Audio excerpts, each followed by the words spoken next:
Guys, welcome to Sadhana classes. मैं Patel sir आप लोगों को 12th के इंटीग्रेशन में एक्सरसाइज 7.2 का क्वेश्चन नंबर 8 तक का सॉल्यूशन दे चुके हैं। अब इसके आगे क्वेश्चन नंबर 9 से स्टार्ट हो रहा है और इंटीग्रेशन में क्वेश्चन नंबर 9 जो कि आपके सामने है, इंटीग्रेशन करना है आपको 4x + 2 और √x² + x+1 का इंटीग्रेशन करना है। तो आइए देखते हैं इसका इंटीग्रेशन किस प्रकार से होता है। इसमें हमने देखा क्या कि 4x + 2, इसमें हम 2 कॉमन ले सकते हैं क्योंकि यहाँ दोनों जगह पे 2 दिखाई दे रहा है। 4 लिखा है, इसका मतलब 2 × 2 होता है, तो यहाँ से हम 2 कॉमन लेंगे। तो 2 जब कॉमन हो जाएगा तो यहाँ बचेगा हमारे पास क्या, 2 दूनी 4 मतलब 2 बचेगा और x बचेगा। इसमें से 2 कॉमन हो गया तो क्या बचा, 1 बचा। इसमें कोई भी कॉमन नहीं लेने की जरूरत है, इसी को हम मान लेंगे तो हमारा जो ब्रैकेट वाला पार्ट है वो अवकलन करने पर प्राप्त हो जाएगा। मानते हैं, माना x² + x+1 = t। अब इसका डिफरेंशिएशन कर दिया जाए, differentiate with respect to x। जब x के सापेक्ष अवकलन करेंगे तो x² का अवकलन क्या होता है, 2x, और x का अवकलन क्या होगा, x का अवकलन हो जाएगा 1 और 1 का हो जाएगा 0 = t का जब करेंगे तो ddx of t means dt/dx। dx को इधर पक्षांतर किया जाए तो आ जाएगा कितना, 2x + 1 × dx = dt। अब इसका मान प्रतिस्थापित करेंगे इसमें, तो ये कुछ आएगा इंटीग्रेशन 2x + 1 और dx, इसके स्थान पर क्या लिखने जा रहे हैं, dt। तो यहाँ हो गया dt। इस पूरे को हमने मान लिया था क्या, t माना गया था, तो इसके स्थान पर लिख देंगे t। तो इंटीग्रेशन किसका करना है, अब √t का इंटीग्रेशन हमें करना है। √t का इंटीग्रेशन करना है मतलब कि रूट का मतलब होता है 1/2 पावर, रूट का मतलब होता है ½ पावर या 1/2 पावर। तो इसको हम इस तरह से भी लिख सकते हैं, integration of t to the power 1/2। अब इसका इंटीग्रेशन करेंगे, x to the power n का फार्मूला आपको बताया गया था, x to the power n + 1/n+1, ये आपका इंटीग्रेशन का फार्मूला है। यही तो होता है इसका इंटीग्रेशन। तो जब इसका इंटीग्रेशन का फार्मूला हम देख रहे हैं तो इसमें क्या होता है कि 1 पावर बढ़ जाता है। 1 पावर बढ़ेगा मतलब कि 2 पहले से है, इसी का इंटीग्रेशन होगा तो 1/2 पावर पहले से है +1 इसमें ऐड करेंगे। वही चीज जो n+1 यहाँ जो पावर रहता है वही यहाँ भी लिखा जा रहा है, इसका मतलब कि 1/2 + 1 यहाँ भी लिख दिया जाए +c। अब इसमें क्रॉस मल्टीप्लाई कर दीजिए, 2 का गुणा 1 में 2 × 1 = 2 और 1 3, यानी कि 2 × t to the power 3/2/3/2। बाहर का गुणा होता है तो ये हो जाएगा कितना, 2 दूनी 4, t पर पावर 3/2 और /3 +c। यही होगा आपका आंसर। ठीक, इसमें कोई कंफ्यूजन तो नहीं है। अब चलते हैं अगले क्वेश्चन की तरफ। अगला क्वेश्चन हमारा क्वेश्चन नंबर 10 जो है, अगला क्वेश्चन जो 10 नंबर है, इसमें इंटीग्रेशन करना है आपको 1/x - √dx का। तो इसमें हम देखते रहे हैं कि x जो लिखा गया है इसको हम चाहे तो √x × √dx लिख सकते हैं, क्योंकि जब गुणा होगा तो x का मल्टीप्लाई x² हो जाएगा और x² का स्क्वायर √dx हो जाएगा। तो इसमें हम कॉमन लेंगे, कॉमन क्या लेंगे, √dx कॉमन ले लिया जाए तो यहाँ बचेगा क्या, क्योंकि इसको हम √x × √dx लिख सकते हैं, तो ये जब कॉमन हो गया तो यही तो बचा, तो यहाँ बचा √dx और ये पूरा कॉमन हो गया तो बचा यहाँ 1। अब आप देख रहे हैं कि √x -1 है, इसमें हम मान कर अवकलन करेंगे, समाकलन करेंगे। तो √x -1 = t सपोज कर लिया जाए। अगर हम √x -1 को t सपोज करें तो क्या होगा, हम इसका अवकलन करेंगे x के सापेक्ष। Differentiate with respect to x, तो रूट x का हो जाएगा 1/2 रूट x dx, सॉरी इसको हम उधर ही लिखेंगे, बाद में पक्षांतर करके इधर कर लेंगे। तो ये dx इधर आएगा, तो ये हो जाएगा 1/2 root x into dx equal to dt। इस दो को भी पक्षांतर कर दें उधर, तो इधर बटे में उधर जाके गुणे में हो जाएगा, तो 1/√x dx equal to 2dt। अब मान को प्रतिस्थापित कर दीजिए। जब मान को हम प्रतिस्थापित करेंगे तो हमें क्या प्राप्त होगा, 1/√x dx के स्थान पर हम लिखते जा रहे हैं 2dt और √x-1 को हमने माना क्या t, तो हमारे पास अब यही इतना बच रहा है 1/t। इस दो को बाहर कर दें तो ये हो जाएगा 2 इंटीग्रेशन ऑफ 1/t। 1/t का इंटीग्रेशन क्या होता है, 1/x का इंटीग्रेशन होता है log x, तो यहाँ x ना होकर के t है, तो इसका हो जाएगा log t प्लस c। अब t का मान रख दीजिए वापस, t बराबर क्या है, √x-1 है, तो यह हो जाएगा 2 log √x-1 प्लस c, यही आपका आंसर हो जाएगा। चलिए क्वेश्चन नंबर 11 देखते हैं। क्वेश्चन नंबर 11 जो है उसमें कह रहा है कि integration of x upon √x+4, इसी का आपको इंटीग्रेशन करना है। अब आप देख रहे हैं कि अंश और हर के रूप में लिखा गया है। हमारे पास कोई भी ऐसा सूत्र नहीं है कि जिसमें हम अंश हर का समाकलन कर पाए। तो जब अंश हर का कोई फार्मूला हमें नहीं मालूम है तो क्या करेंगे, इसको हम केवल अंश के रूप में चेंज करने की कोशिश करेंगे। तो इसको जब अंश के रूप में बदलना है तो यहाँ हम लिख सकते हैं +4 - 4 अपॉन √x+4 dx। इसमें हम x+4 को अलग कर लेंगे ताकि ये इससे कैंसिल हो जाए और इसको अलग कर देंगे, तो ये हो जाएगा integration of x+4 upon √x+4 -4 upon √x+4। अब ये इससे कैंसिल हो जाएगा, तो जब कैंसिल होगा तो √x+4 बचेगा। अभी आपको बताए थे कि √x into √x equal to x होता है, तो √x+4 इंटू √x+4 ये भी तो वही होगा √x+4। अभी इसका इंटीग्रेशन करेंगे और यहाँ 4 को बाहर कर लें और ये 1/2 पावर है तो इसको ऊपर ले जाएंगे, तो ये हो जाएगा x+4 पर पावर -1/2। ठीक, एक तरीका तो आपका ये हो गया। दूसरा तरीका अभी आपके पास है, क्या है कि इसको हम मान लें जैसा कि इसके पहले करते आ रहे हैं, तो मानकर अभी उसको भी बताते हैं। पहले इस तरीके से देखिए, तो इसका इंटीग्रेशन जब करेंगे तो x+4 टू दी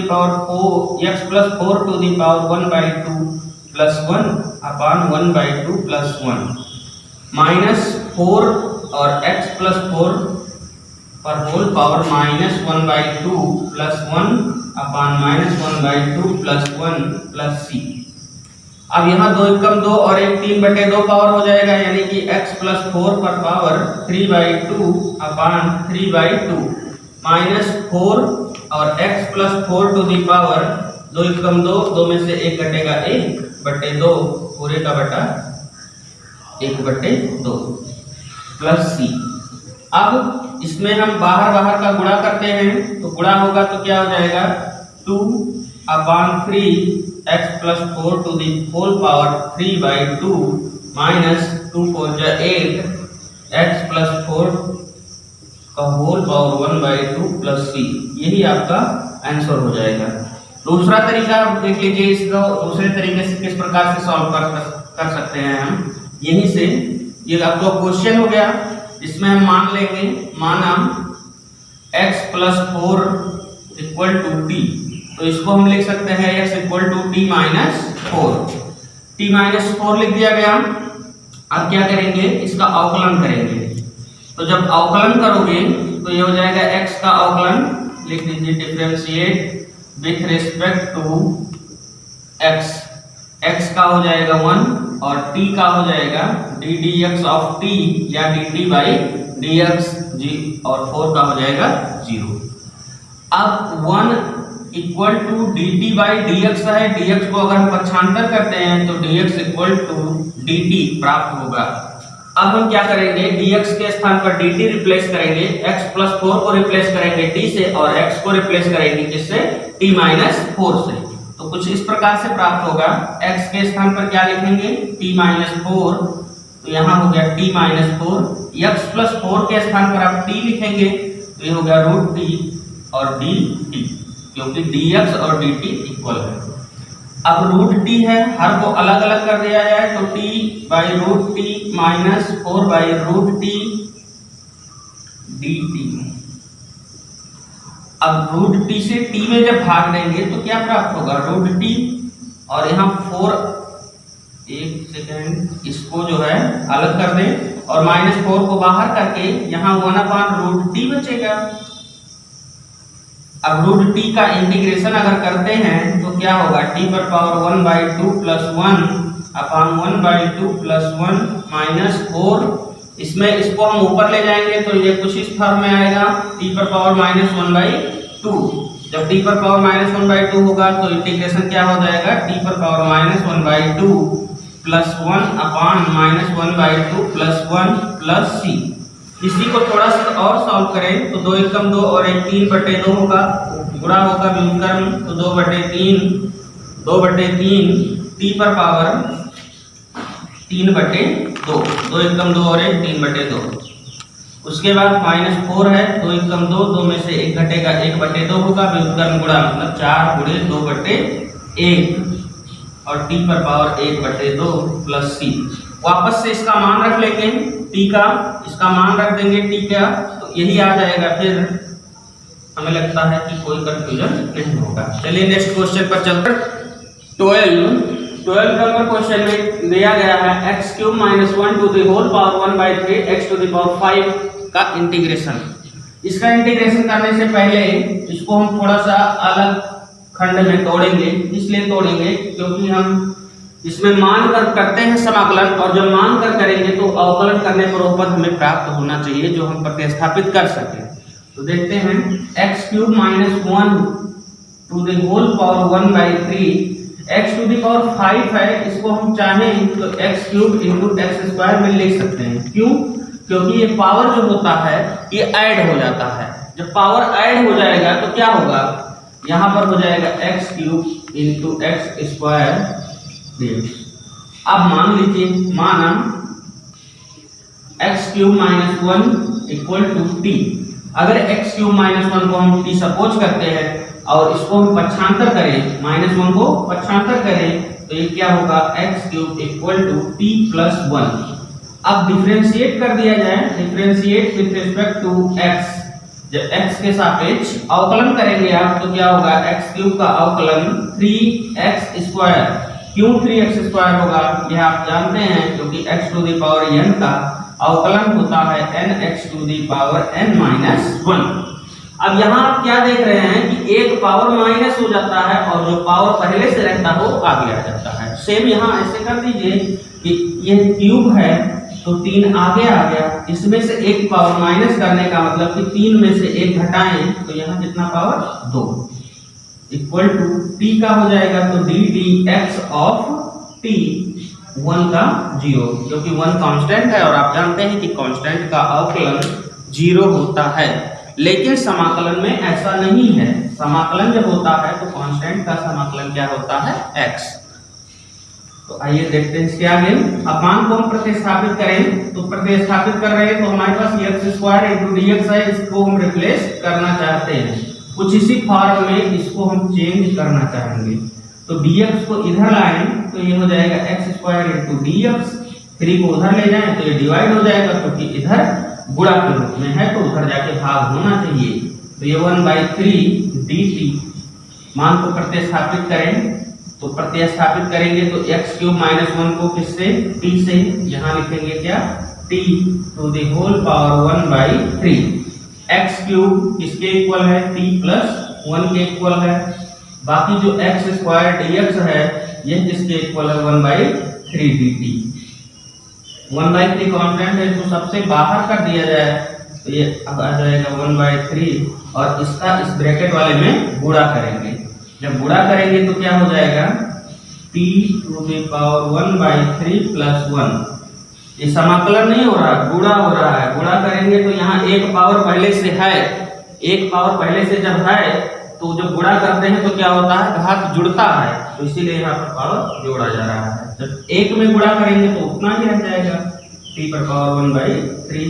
अब इसी का हम समाकलन करेंगे तो इसमें जो है 3 एकम 3 और 4/3 पावर हो जाएगा, 1/3 integration of t to the power 4/3 plus t to the power 1/3 plus dt।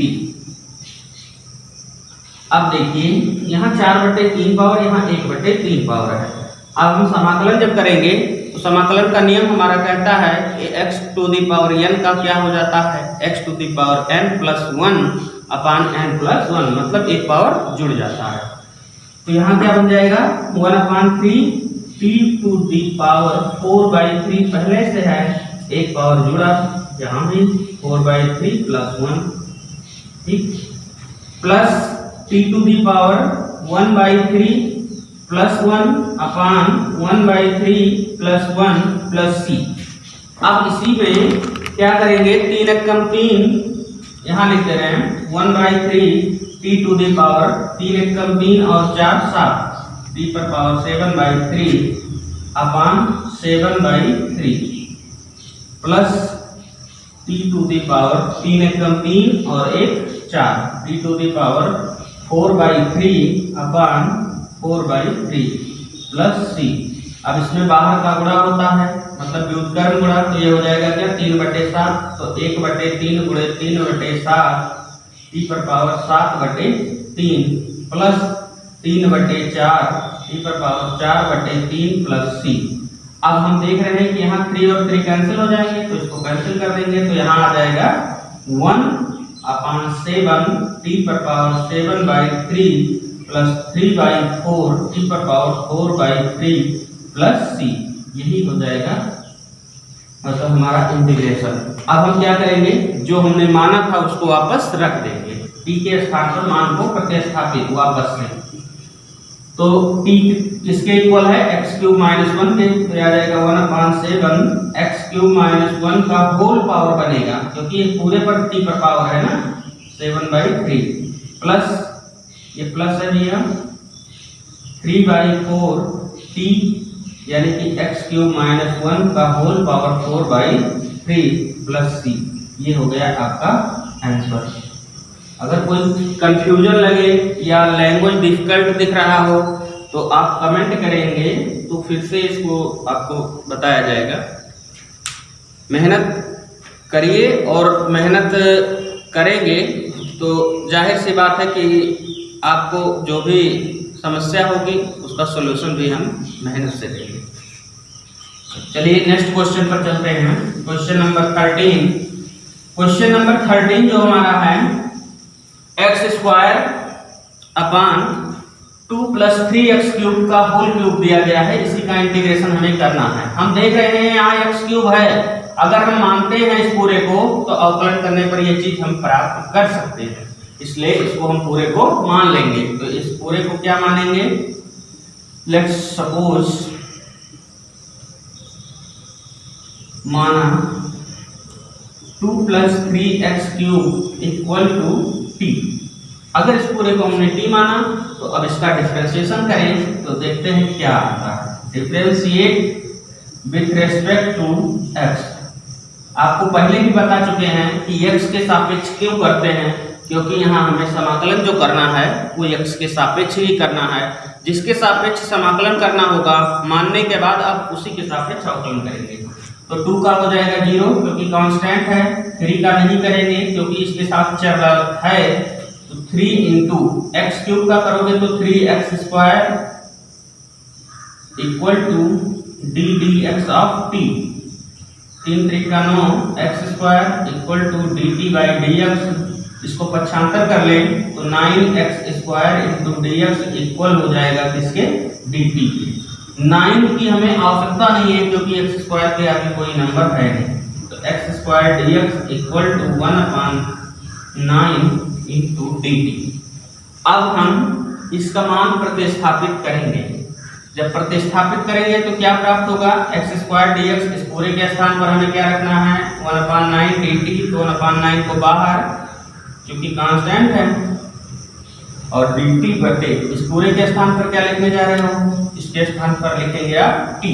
तो t टू दी पावर 3, क्योंकि यहाँ पर बाहर 3 पावर लिखा है।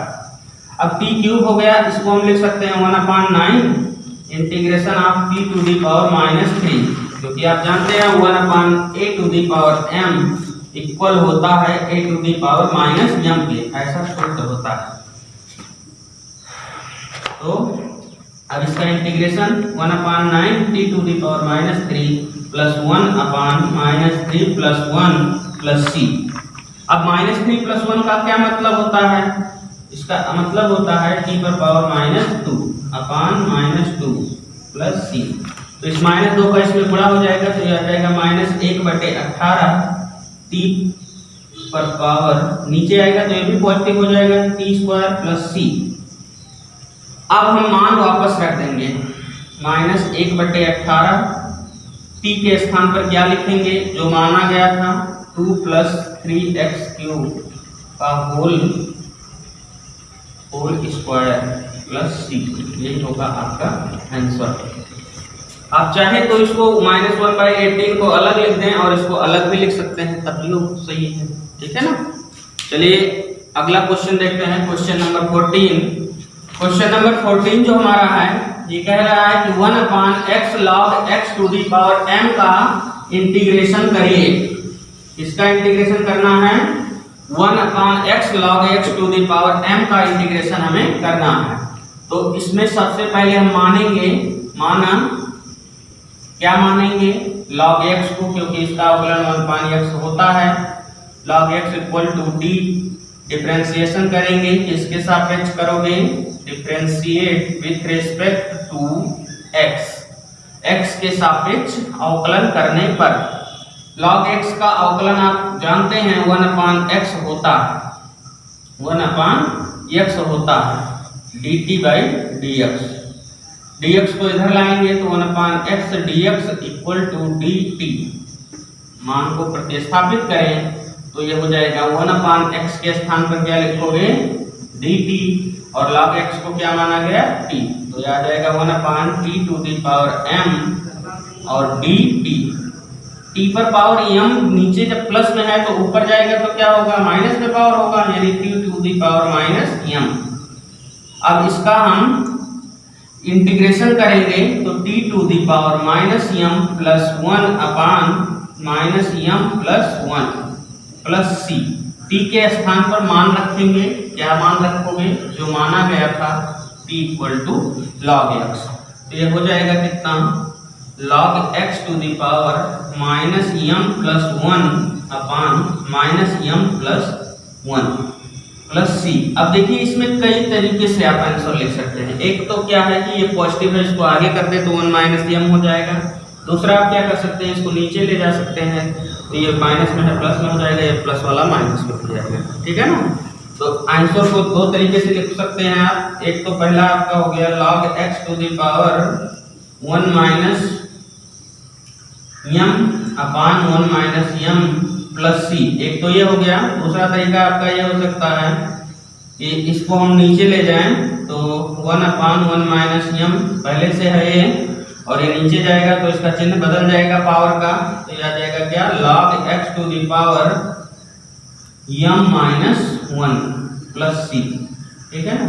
तो चाहे जिस तरीके से आप लिखें, चाहे ये लिखेंगे तब भी सही है, लिखेंगे तब भी सही है, दोनों ही आंसर सही हैं आपके, ये भी और ये भी। अब अगला क्वेश्चन जो हमारा है 15 नंबर, इंटीग्रेशन करना है x/9 - 4x² का इंटीग्रेशन करना है। तो इसमें नीचे वाले पूरे पद को आप मान लीजिए, माना 9 - 4x² इक्वल टू t। जब इसको हम t सपोज कर लेते हैं तो इसका डिफरेंशिएशन क्या होगा, differentiate with respect to x। 9 का हो जाएगा 0, -4 को वैसे रखेंगे, और x² का अवकलन क्या होता है, 2x होता है, और t का हो जाएगा d d x of t या d t upon d x. तो अब 4 और 2 का मल्टीप्लाई करेंगे, 4 और 2 का मल्टीप्लाई क्या हो जाएगा, -8x equal to D T by D X. इसको इधर लाएंगे, x into D X equal to -1/8 D T. अब इस मान को x डी एक्स के स्थान पर हम रखें तो ये क्या हो जाएगा, इंटीग्रेशन -1/8 कांस्टेंट उसको बाहर कर दीजिए, यहाँ dt लिखेंगे और 1 अपान इस पूरे को क्या माने थे, t माना गया था। तो अब इसका इंटीग्रेशन आप कर सकते हैं, बहुत ही आसान। 1 अपान t का क्या होता है, log होता है, तो ये हो जाएगा log t प्लस c। तो ये कुछ आ जाएगा -1/8 log t के स्थान पर क्या, 9 - 4x² प्लस c। यही होगा आपका आंसर। ठीक, अगला क्वेश्चन जो है आपका क्वेश्चन नंबर 16 और 17 e⁻²x + 3। अब देख लीजिए, वैसे हिंट आपको दे दे रहे हैं, बहुत इजी क्वेश्चन है, इसको पहले भी चर्चा कर चुके हैं। क्या करना है इसमें, इसको मान लेना है। एक तो आपको यह तरीका, और दूसरा आपको पहली एक्सरसाइज जब 7.1 बता रहे थे तो उसमें हमने चर्चा किया था कि x के बगल में जो भी गुणांक हो अवकलन में गुणा हो जाता है और जब समाकलन करते हैं तो उसमें भाग हो जाता है। क्यों भाग होता है इसकी भी चर्चा किए थे उस वीडियो में, तो अगर आपने नहीं देखा है तो उसको देख लीजिएगा, आपका क्लियर हो जाएगा। ठीक है, और इस क्वेश्चन में इसका आंसर क्या हो जाएगा, e⁻²x + 3 है, इसका सीधा e⁻x का उतना ही रहेगा, फिर x का गुणांक जो होगा वो बटे में और प्लस c, यही आपका आंसर होगा। सेम ऐसे क्वेश्चन नंबर 17 भी है, तो उसको भी आप कर लीजिएगा। अगर नहीं होता है तो कमेंट करिएगा, हो जाएगा फिर बताया जाएगा। चलिए क्वेश्चन नंबर 18 की तरफ चलते हैं। क्वेश्चन नंबर 18 जो आपका है ये सबसे अधिक इम्पोर्टेंट, अभी तक जितने भी समाकलन में आपको क्वेश्चन पढ़ा चुका हूं उसमें सबसे अधिक इम्पोर्टेंट है।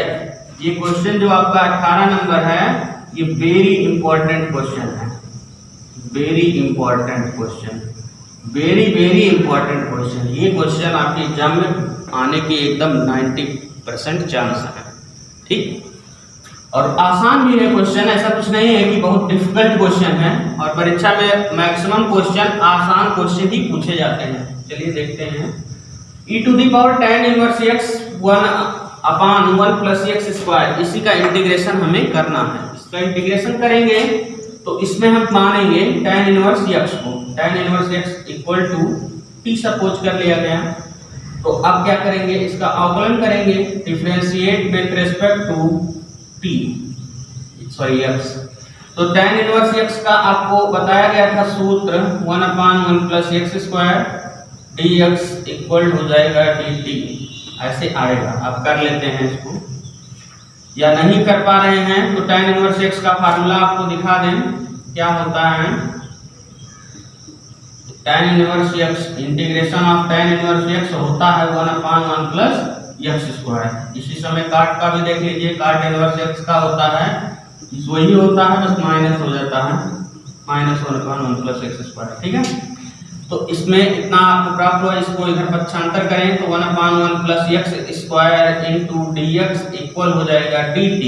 मान को प्रतिस्थापित करेंगे तो यह हो जाएगा e⁻t dt। इस पूरे के स्थान पर क्या रखें, इसको, ये जो लिखा गया है इसको हम इस तरह लिख सकते हैं ना, e⁻tan 1x × 1/1 + x² dx।